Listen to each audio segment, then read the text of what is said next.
Oke, perkenalkan nama saya Loli Kristi Pudaba dengan NPM 17520072. Saya akan memaparkan kepuasan pelanggan. Apa sih kepuasan pelanggan? Emangnya penting? Nah, kepuasan pelanggan itu adalah hasrat pelanggan setelah membandingkan apa yang telah ia terima dan ekspektasinya.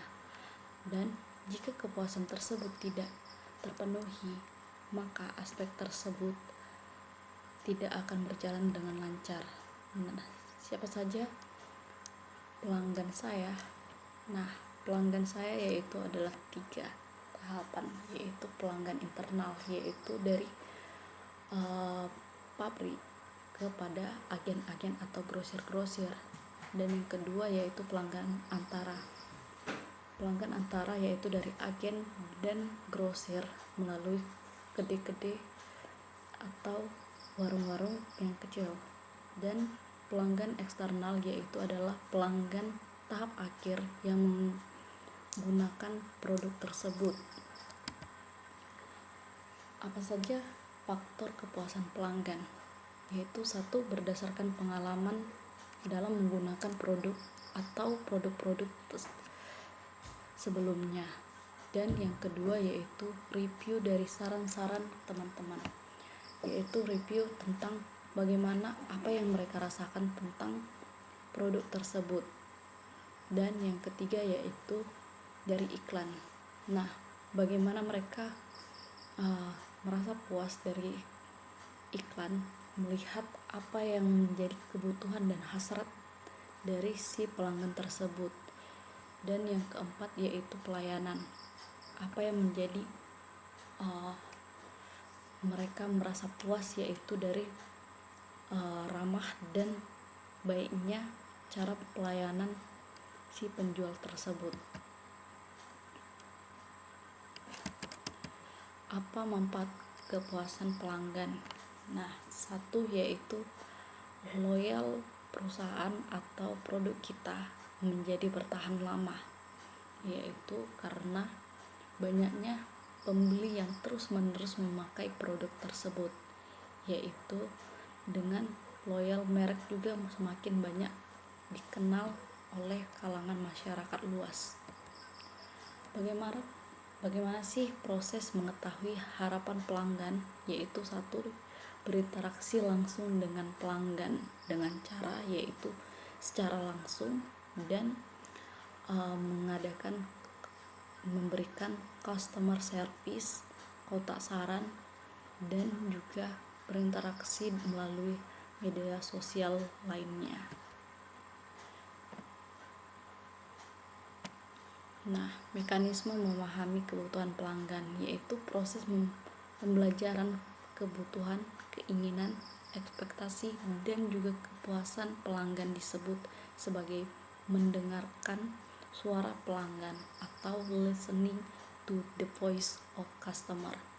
Nah, pemahaman terhadap tahap suara pelanggan merupakan persyarat untuk peningkatan kualitas, persyarat terus-menerus guna mencapai kepuasan total pelanggan. Nah, ada dimensi kepuasan konsumen, yaitu ada 5 dimensi, yaitu yang pertama reliability, yaitu melakukan pelayanan yang menjanjikan Anda lebih baik, seperti restoran yang memberikan tingkat rasa, kualitas, dan harga yang sesuai dengan yang diinginkan si pembeli tersebut. Yang kedua yaitu responsiveness, yaitu mencakup bagaimana tanggapan restoran tersebut atas konsumennya, pelayanannya dan kualitasnya itu puas atau tidak memuaskan. Tindakan yaitu kita mendengarkan keluhan-keluhan dari konsumen serta bantuan staf dan pelayan-pelayan restoran tersebut. Nah, yang ketiga yaitu asuransi atau kepastian, atau juga bisa kita bilangkan seperti garansi, yaitu kesopanan atau keramahan yang diberikan si restoran tersebut. dan juga kita bisa menggantikan atau seperti makanan yang tidak layak untuk dimakan, yaitu kita akan menggantikannya dengan makanan yang baru lagi atau mengembalikannya berbentuk uang ganti rugi. Dan yang keempat yaitu empati, menyediakan kepedulian dan perhatian terhadap kebutuhan konsumen tersebut. Yang kelima yaitu thinkable atau berwujud, yaitu proses pelaksanaan yang dilayani oleh restoran tersebut terhadap konsumen harus berdampak secara fisik atau terlihat jelas mengenai mekanisme kerja sebagai fasilitas yang digunakan, baik penampilan, fisik, peralatan, dan rasa. Dan bagaimana metode pengukuran kepuasan konsumen tersebut?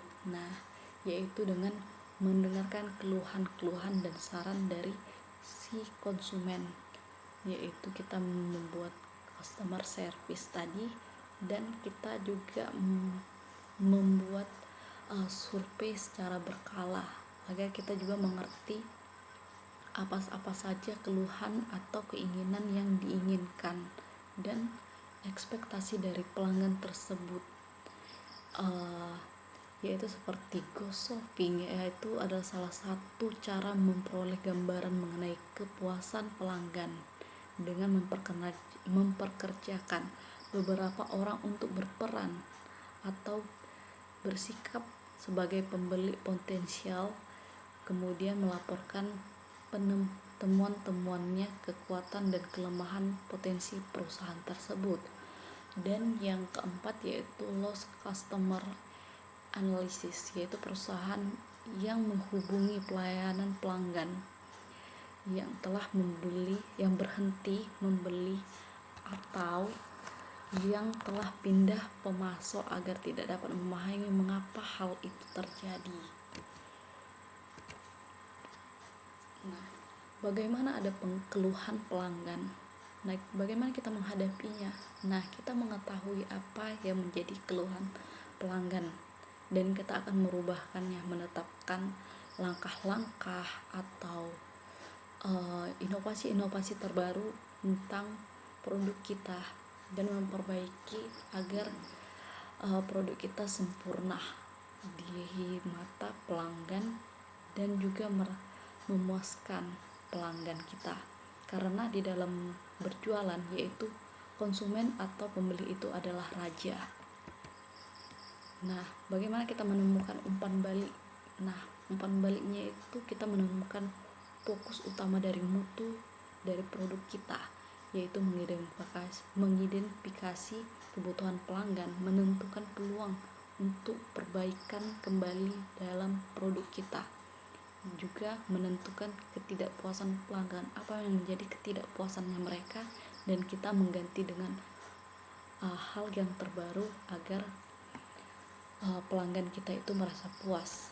Dan bagaimana kita mendengarkan atau merespon saran dari pelanggan tersebut, yaitu kartu komentar, survei, kelompok fokus, toll free, saluran telepon, yaitu mereka menelpon kita, atau kita juga seperti yang saya jelaskan tadi, menelpon kembali salah satu konsumen kita yang tidak kembali membeli produk kita. Dan kita membuat indeks kepuasan pelanggan agar kita mengerti dan mengetahui tingkat kepuasannya mereka. Apa manfaat dari survei tersebut? Nah, yaitu perusahaan menghadapi pelanggan yang tidak sama, yaitu kita bisa memilah dan mengetahui berapa banyak dan tingkatan ketidakpuasannya atau kepuasan pelanggan tersebut.